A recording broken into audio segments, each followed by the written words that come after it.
வெண்டைக்காய் வச்சு புளிக்குழம்பும் கத்திரிக்காயில் வந்து பொரியலும் பண்ணலாம் அப்படின்னு சொல்லிட்டு காயெல்லாம் அரிஞ்சு வச்சுங்க. காலையில் எப்பவுமே நம்ம டீ குடிப்போம். அந்த டீ கூட வந்து பார்த்திங்கன்னா நிறைய பேருக்கு சிலிண்டர் ப்ராப்ளத்தினால கிடைக்காம இருக்குது. நான் இந்த மாதிரி தாங்க கேஸ் ஆன் பண்ணிட்டு தான் அதுக்கப்புறம் வடச்ச டிவியே தேடுவேன்.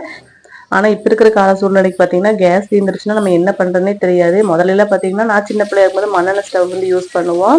அப்படி இல்லைன்னா விறகடுப்பு இருக்கும். ஆனால் இப்போ இருக்கிற வீடுகளெல்லாம் வந்து பார்த்திங்கன்னா விறகடுப்பு வந்து வாய்ப்பு கம்மி தான். நான் இப்போ வெண்டைக்காய் குழம்பு வைக்கலாம் அப்படின்னு சொல்லிட்டு காயெல்லாம் நல்லா கழுவி எடுத்துட்டுங்க. இந்த மாதிரி ரவுண்ட் ரவுண்டாக கட் பண்ணி எடுத்துட்டேன். இதுக்கு நான் வந்து சின்ன வெங்காயம் தாங்க சேர்ப்பேன். அதனால் சின்ன வெங்காயம் கட் பண்ணி எடுத்து வச்சிட்டேன். வெண்டைக்காயை எப்போவுமே இந்த மாதிரி வெறும் வடச்சட்டையில் போட்டு நல்லா வறுத்து எடுத்துட்டோம் அப்படின்னா அந்த வலுவலுப்பெல்லாம் போயிடும்.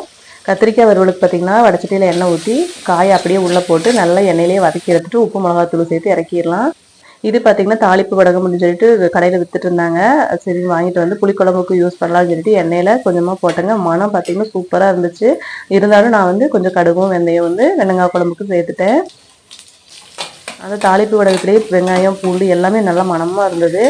இது கூட சின்ன வெங்காயம் வந்து நான் ஆட் பண்ணிட்டேங்க. வெங்காயம் நல்லா வதக்கி எடுத்தாச்சு எண்ணெயில். வெங்காயத்துக்கு கூட ஒரு 4 பல் பூண்டும் ஆட் பண்ணியிருக்கேன்.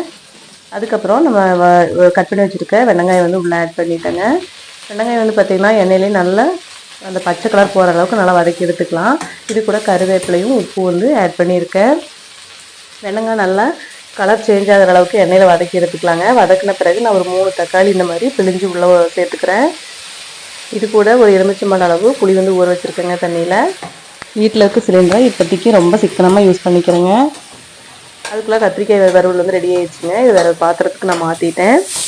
கத்திரிக்காய் ஃப்ரை இந்த மாதிரி செஞ்சு வெறும் சாப்பாட்டில் மட்டும் போட்டு பிணைஞ்சி சாப்பிட்டா சூப்பராக இருக்கும். இப்போ வெண்டைக்காய் பார்த்திங்கன்னா ஓரளவுக்கு நல்லா வதங்கிடுச்சு. இதுக்கு வந்து நான் வந்து புளி ஆட் பண்ணிக்கிறேன்.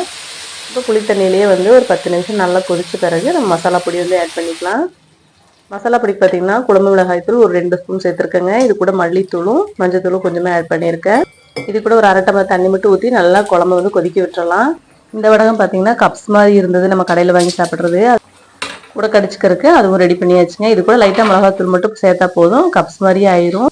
இன்றைக்கி லஞ்ச் பாக்ஸ் பார்த்திங்கன்னா வெண்டைக்காய் புளி குழம்பு, கத்திரிக்காய் பொரியல், அப்புறம் வந்து வடகம். சேனல் பிடிச்சிருந்தா சப்ஸ்கிரைப் பண்ணுங்கள்.